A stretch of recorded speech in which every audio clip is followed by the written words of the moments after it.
মই BTC chief Hagrama Mohilary দেৱক বক্তব্য ৰাখিবলৈ অনুৰোধ জনাইছো।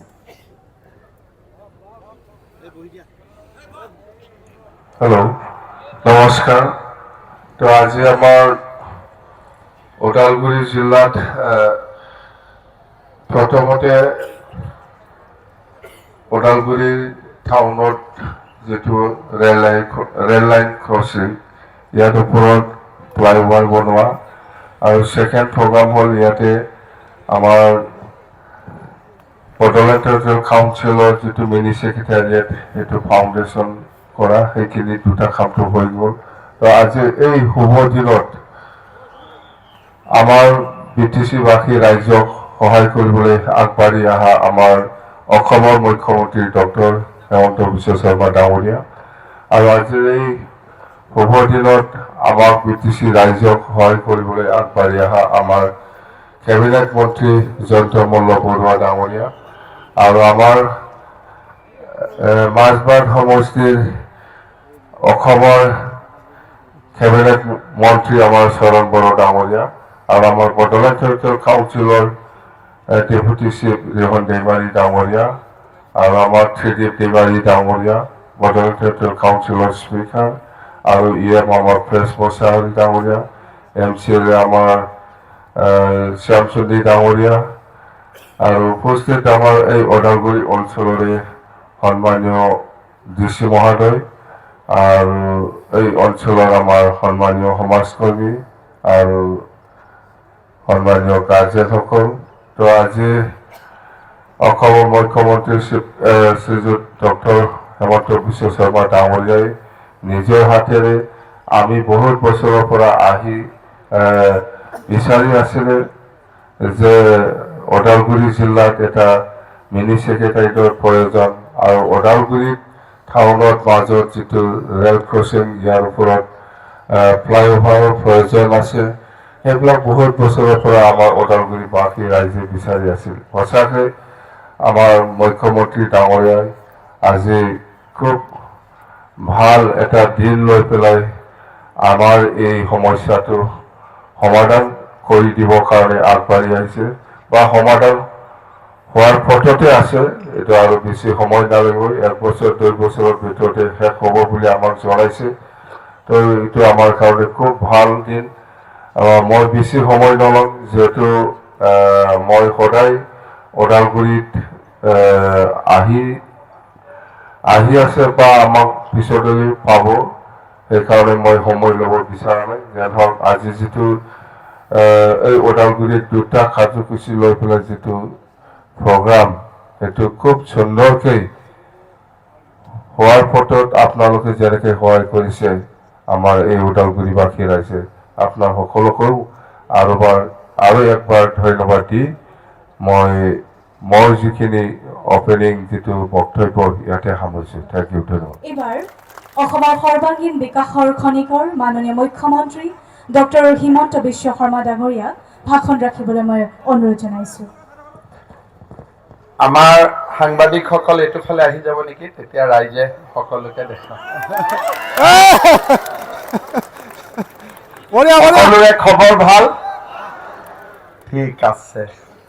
আজি আমাৰ এই সুন্দৰ অনুষ্ঠানত আমাৰ মাজত উপস্থিত বিটিসি প্ৰধান হাগ্ৰামা মহিলাৰী ডাঙৰীয়া, অসম চৰকাৰৰ সন্মানীয় মন্ত্ৰী জয়ন্ত মল্ল বৰুৱা ডাঙৰীয়া, শৰণ বড়ো ডাঙৰীয়া, বিটিসিৰ উপ প্ৰধান ৰিহন दैमारी ডাঙৰীয়া, বিটিসিৰ অধ্যক্ষ ত্ৰিদীপ दैमारी ডাঙৰীয়া, আমাৰ বিটিসিৰ ইএম লমচাও दैमारी ডাঙৰীয়া, বিটিসিৰ ইএম প্ৰেছ মোছাহাৰী ডাঙৰীয়া, জিলা আয়ুক্ত পুলক পাটগিৰি ডাঙৰীয়া, BTCৰ সচিব ভাস্কৰ মান্তাকে আদি কৰি মঞ্চত উপবিষ্ট বিশিষ্ট ব্যক্তিসকল, আইমাতৃসকল আৰু যুৱক যুৱতী বন্ধু বান্ধৱীসকল, আজি ওদালগুৰি জিলাৰ বাবে বিশেষকৈ ওদালগুৰিৰ বাবে এটা স্মৰণীয় দিন। অলপ সময় আগতে হাগ্ৰামা মহিলাৰী ডাঙৰীয়াৰ উপস্থিতিত আমি সকলোৱে গোলমা চকৰ ওপৰত যিখন উৰণীয়া সেতু আমি বহু দিনৰ পৰা লাগি আছিলোঁ, আজি তাৰ আধাৰশিলা স্থাপন হ'ল। মোৰ মনত আছে ৰিহন দৈমাৰী ডাঙৰীয়া যেতিয়া অসম চৰকাৰৰ মন্ত্ৰী আছিলে, মই PWD ডিপাৰ্টমেণ্টৰ মন্ত্ৰী আছিলোঁ, তেতিয়াৰ পৰা তেখেতে মোৰ লগত গোলমা চকৰ ওপৰত এখন উৰণীয়া সেতু হ'ব লাগে বুলি অনুৰোধ কৰি আছিলে। বিভিন্ন কাৰণত উৰণীয়া সেতুখনৰ নিৰ্মাণ অলপ দেৰিকৈ আৰম্ভ হ'ল, কিন্তু তাত আমি আজি বিত্তীয় অনুমোদন, নিবিদা গোটেই কাম সমাধান কৰি আমি আধাৰশিলা কৰিছোঁ। মই ভাবোঁ যে 18 মাহৰ ভিতৰত আমি গোলমা চকৰ উৰণীয়া সেতুখন আপোনালোকক নিৰ্মাণ কৰি দিব পাৰিম। ইয়াতে ৰাজ্য চৰকাৰে 63 কোটি টকা ব্যয় কৰিব। কেইদিনমান আগতে আপোনালোকে বাতৰি কাকতৰ জৰিয়তে নিশ্চয় গম পাইছিলে যে অসমৰ দ্বিতীয় ৰাজধানী হিচাপে আমি ডিব্ৰুগড়ত বিধানসভা নিৰ্মাণ কৰিছোঁ, মুখ্যমন্ত্ৰী সচিবালয় নিৰ্মাণ কৰিছোঁ। অৰ্থাৎ গুৱাহাটীৰ লগত ডিব্ৰুগড়তো আমি এটা সচিবালয় নিৰ্মাণ কৰিছোঁ আৰু আমাৰ শিলচৰতো এটা আমি সচিবালয় নিৰ্মাণ কৰিছোঁ। BTC প্ৰধান হাগ্ৰামা মহিলাৰী ডাঙৰীয়াই BTCৰ নিৰ্বাচনৰ সময়ত প্ৰতিশ্ৰুতি দিছিলে যে তেখেতে চৰকাৰ গঠন কৰিব পাৰিলে ওদালগুৰিত এটা মিনি ছেক্ৰেটেৰিয়েট বা মিনি ছেক্ৰেটেৰিয়েট বুলি মই দেখা নাই, ইয়াত যিহেতু BTCৰ বিধানসভাও হ'ব আৰু ছেক্ৰেটেৰিয়েটো হ'ব, গতিকে BTCৰ কাৰণে ই এখন দ্বিতীয় ৰাজধানীয়ে হৈ পৰিলে কোকৰাঝাৰৰ পিছত। আজি সঁচাকৈয়ে ওদালগুৰিৰ বাবে এটা গৌৰৱৰ দিন।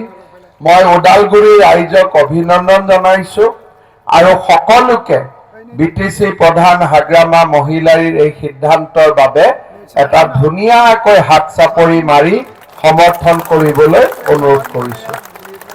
এই যিটো নতুন আমাৰ ছেক্ৰেটেৰিয়েট কাম এছেম্বলি হ'ব, 25 বিঘা মাটিটি হ'ব, 150 কোটি টকা ইয়াৰ বাবে ধাৰ্য কৰা হৈছে।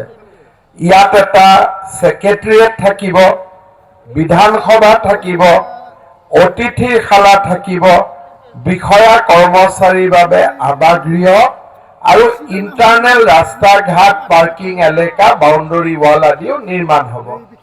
মোক হাগ্ৰামা মহিলাৰী আৰু ৰিহন দৈমাৰী দুয়োজনে কৈছে যে হয়তো আৰু অলপ বেছি টকাও লাগিব পাৰে।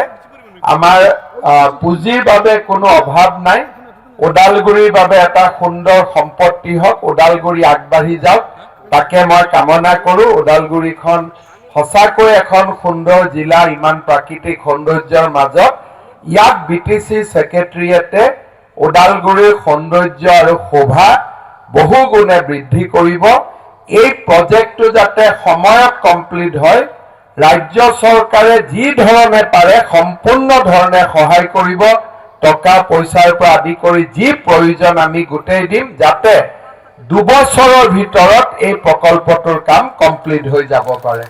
আৰু তেতিয়া মই নিশ্চিত যে হাগ্ৰামা মহিলাৰী ডাঙৰীয়াই বহুত প্লেন কৰিছে, লগত মই এটা প্লেনিং কৰিম যে ইয়াতে এই প্ৰকল্পটো হৈ যোৱাৰ পিছত BTCৰ এখন এছেম্বলি সেশন আমাৰ ইয়াত অনুষ্ঠিত কৰিব লাগে। গভৰ্ণৰ সাহেবকো মাতিব লাগে, আমিও আহিম, সকলোৱে এটা সেলিব্ৰেশ্যন কৰিম যে ওদালগুৰিত এটা আমাৰ ডাঙৰ কাম এটা হৈ গ'ল। আপোনালোকক বহুত ধন্যবাদ জনাইছো সকলোকে। আৰু মই ভাবো যে আজি ওদালগুৰিৰ বাবে এটা স্বৰ্ণিল দিন। এনেকৈ আমি বিকাশৰ মাজেৰে অসম আৰু বড়োলেণ্ডৰ উন্নয়নৰ বাবে কাম কৰিম। আজি আমি টংলালৈ যাব লাগিব, সেইকাৰণে বহুত সময় লোৱা নাই। সকলোকে মোৰ প্ৰণাম, মৰম আৰু শুভেচ্ছা আগবঢ়াই মই মোৰ বক্তব্যৰ সামৰণি মাৰিছো। ধন্যবাদ। জয় হিন্দ, বন্দে মাতৰম।